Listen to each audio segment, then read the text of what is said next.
My name is Radia Yansenet and my presentation is on arm wrestling.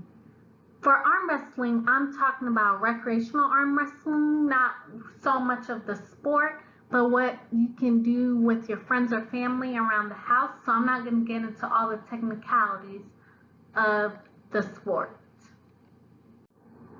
So the goal of arm wrestling is to have the opponent's wrist and arm touching the platform in which you are competing on or playing each other against. So it could be a table, or if you guys are on the floor, whoever's arm goes down and touches the surface first is the loser.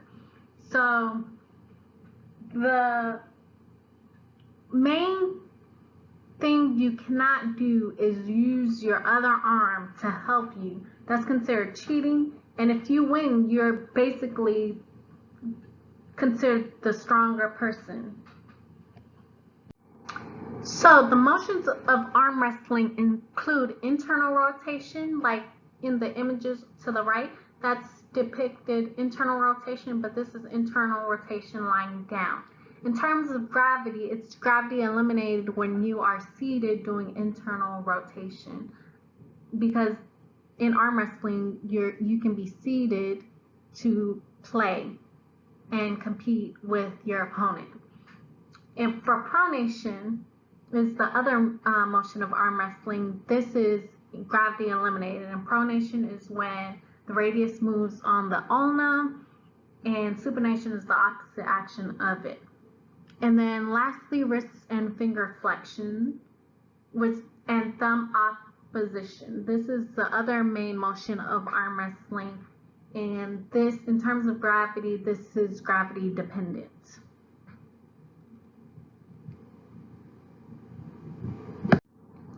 The muscles involved in arm wrestling include the internal rotators in the shoulder and the muscles in the forearm and hand. So these are the main muscles that are involved in arm wrestling. So the internal rotators in the shoulder consist of the latissimus dorsi, the teres major, the subscapularis, the pectoralis major, and the anterior deltoid. The muscles in the forearm are pronator teres and the pronator quadratus. These muscles produce pronation, and for the hand, the lumbricals are in the hand, and the flexor digitorum superficialis and the flexor digitorum profundus begin in the forearm, and then they extend into the PIP, MCP, and the dip joints. So basically, they extend to the fingers.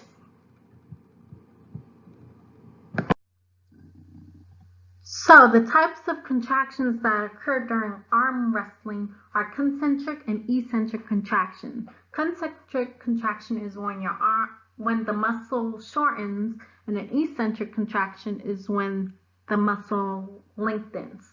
When you're winning in an arm wrestling match, that's a concentric contraction, because your muscles in your fingers and your wrist are shortening, and in your elbow and shoulder. But when you're losing, that's ultimately an eccentric contraction. Even though you're trying to resist from losing, you are linking them. The other person is linking your muscles because they're pushing it back, so that your hand and your fingers are lying on the table or the surface that you're playing the arm wrestling match on.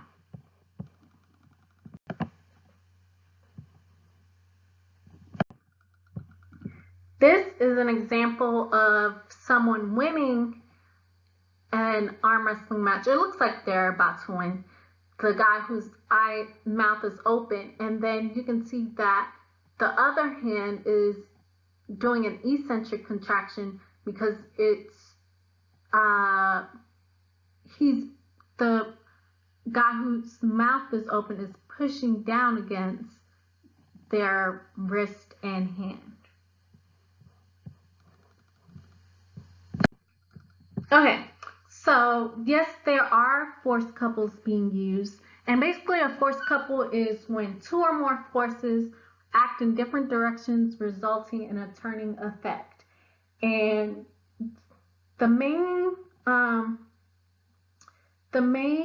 muscles that produce rotation in the shoulder are subscapularis and anterior deltoid, and these are the muscles that are pulling in different directions to make the rotation.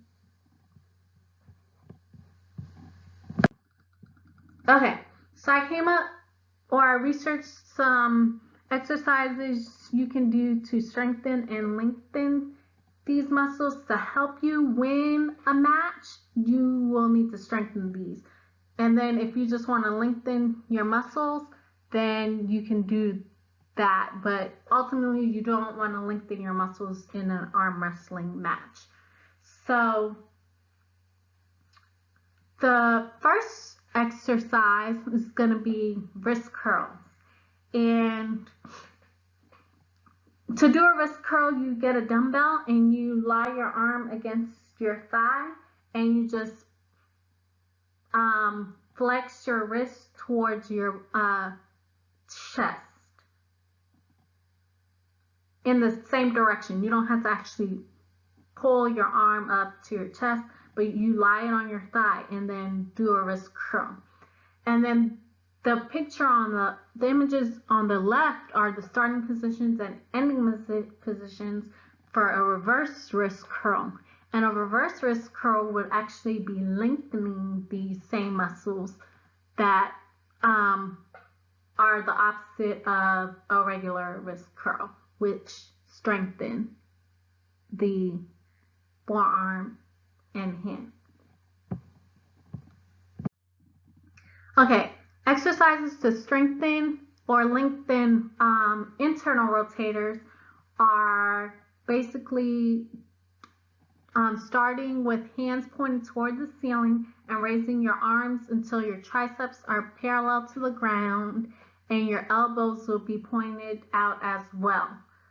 To lengthen the internal rotators, you just have your starting and end positions reversed. So the bottom pick would be the starting position and the top pick would be the ending position. But to strengthen internal rotators, the top pick is the starting position and the bottom pick is the ending position. The last exercise that I'm going to talk about is to strengthen and lengthen the pronators. So to strengthen the pronators, you'll have a dumbbell in one hand and you'll be seated next to a table, and you'll have your you'll start with your palm down and have your fingers hanging off the table, and you'll turn your wrist and your forearm like you are unlocking a door. And to lengthen these muscles, you will just go in the other direction and supinate with the dumbbell in your hand. So like I said before, the starting and the ending positions would be reversed.